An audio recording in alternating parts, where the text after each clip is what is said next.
అసెంబ్లీలో బహుశా మనం చేయగలిగింది తక్కువే ఉంటుంది. ఎందుకంటే మనకు వచ్చిన సంఖ్యాబలం కూడా చాలా తక్కువే. పైగా కౌరవ సామ్రాజ్యం లేకపోతా ఉన్నాం. ఏకంగా స్పీకర్ పదవికి తీసుకోబోయే వ్యక్తి ఎంత సిగ్గు లేకుండా సోషల్ మీడియాలో వైరల్ అవుతా ఉంది. వాళ్ళు మాట్లాడుతూ ఉన్న మాటలు. ఒకడంటాడు జగన్ ఓడిపోయాడు, ఇంకా చనిపోలేదు అని ఒకడు అంటాడు. ఇంకా చావలేదు అని ఒకడు అంటాడు. ఇంకొకడు అంటాడు చచ్చేదాకా కొట్టాలి అని ఇంకొకడు అంటాడు.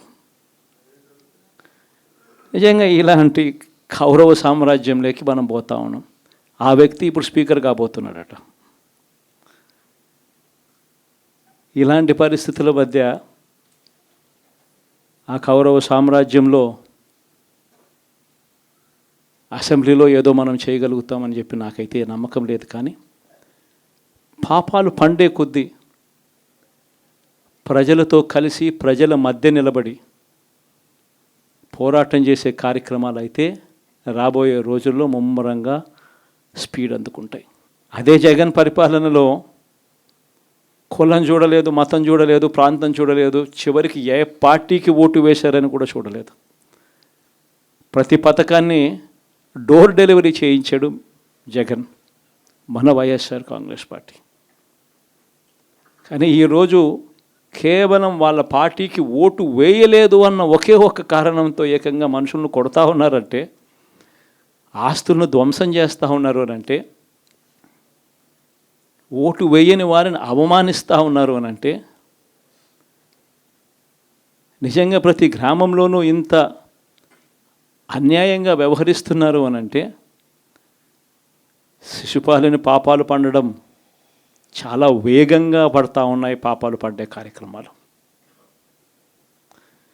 ఎప్పుడు చూడల. మన పరిపాలనలో, మీ జగన్ పరిపాలనలో ఏకంగా మేనిఫెస్టో అన్నది ప్రతి గవర్నమెంట్ అధికారి ఆఫీస్లో కనిపించేది. కలెక్టర్ల కార్యాలయాల్లో మొదలు పెడితే సెక్రటరీల కార్యాలయాల దగ్గర నుంచి, హెచ్ఓడి కార్యాలయాల దగ్గర నుంచి ముఖ్యమంత్రి కార్యాలయాల్లో మన మేనిఫెస్టో కనిపిస్తూ ఉంటే, కనిపించే పాలన మనదైతే, ఇప్పుడు హోర్డింగులు పెడుతున్న రెడ్ బుక్ అని హోర్డింగులు పెట్టి, ఆ రెడ్ బుక్లో కక్ష సాధింప చేయబోయే అధికారులు ఎవరు, ఎవరిని కొట్టాలి, ఎవరిని నాశనం చేయాలి అని చెప్పి ఏకంగా పేర్లు రాసి రెడ్ బుక్ అని చెప్పి దాన్ని ప్రకటించి ఏకంగా హోర్డింగులు పెట్టి, ఆ రెడ్ బుక్ అనేది ఏదో ఘనకార్యం చేస్తూ ఉన్నట్టుగా రెడ్ బుక్స్లో ఉన్న పేర్లన్నింటినీ కూడా మేము వాళ్ళని కొడతాము, వాళ్ళని చంపుతాము, వాళ్ళ మీద అఘాయిత్యాలు చేస్తాము, అన్యాయాలు చేస్తాము అని చెప్పి ఏకంగా నిస్సిగ్గుగా దౌర్జన్యం చేస్తూ ఉన్న పరిస్థితులు కనిపిస్తూ ఉన్నాయి. శిశుపాలని పాపాలు వేగంగా పడుతూ ఉన్నాయి. మొట్టమొదటిసారిగా కేంద్రంలో కేవలం 272 స్థానాలకు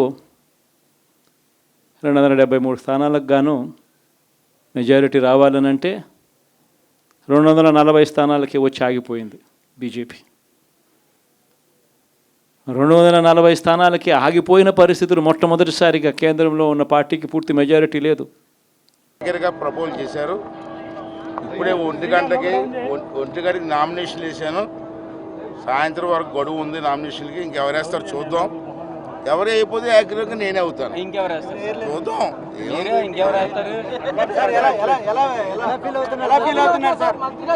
చాలా హ్యాపీగా ఫీల్ అవుతున్నాను. ఎందుకంటే 83 నుంచి నేను రాజకీయాల్లో ఉన్న 42 సంవత్సరాలు పెట్టున్నాను. 5 సంవత్సరాలు 5 సార్లు మంత్రిగా పనిచేశాను, ఒకసారి ఎంపీగా పనిచేశాను. ఇది నాకు కొత్తగా ఆఖరు దశలో స్పీకర్ పోస్ట్ వచ్చింది, గౌరవమైన పోస్టు. ఆ గౌరవమైన పోస్టుకి ఏ భంగం కలగకుండా నేను కూడా గౌరవంగా ఉంటాను. అనుభవం వేరు, అది అనుభవిస్తే చెప్పలేము.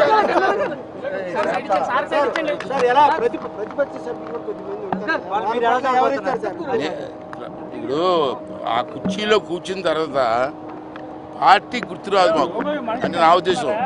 అంచేత ఎవరు మాట్లాడినా ప్రతిపక్ష సభ్యులు అన్నారు. ప్రతిపక్ష హోదా ఉందా?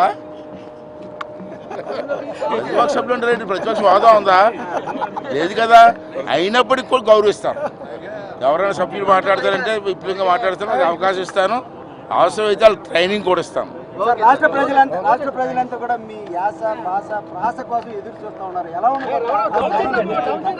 యాస భాష ప్రాస కాదు, ఇక్కడ ప్రజలకి అర్థమయ్యే విధంగా సభ్యులందరికీ కూడా మాట్లాడే అవకాశం ఇచ్చి ప్రజల తాలూకు ఆలోచనల్ని అసెంబ్లీలో ప్రతిబింబించి, ఇప్పుడు ఈవేళ నేను చెప్తాను, ఒక విషయం చెప్తున్నాను. ఈవేళ ప్రజలు మాకు ఇచ్చేది పదవి కాదు, బాధ్యత. ఆ బాధ్యతని మేము నెరవేరుస్తాం, దాంట్లో అనుమానం లేదు. ఓకే. ఇప్పుడు ఆపరేషన్ లేకుండానే మోకాళ్లకు ప్లాస్మా ట్రీట్మెంట్. మీ ఆర్థోపెడిక్ సమస్యలన్నిటికీ రోబోటిక్ టెక్నాలజీ ద్వారా తక్కువ ఖర్చుతో శాశ్వత పరిష్కారం. Free consultation. ప్రతి ట్రీట్మెంట్ పై 20% డిస్కౌంట్. ఈ ఆఫర్ కొద్ది రోజులు మాత్రమే. త్వరపడండి. V9 hospitals 9281465842.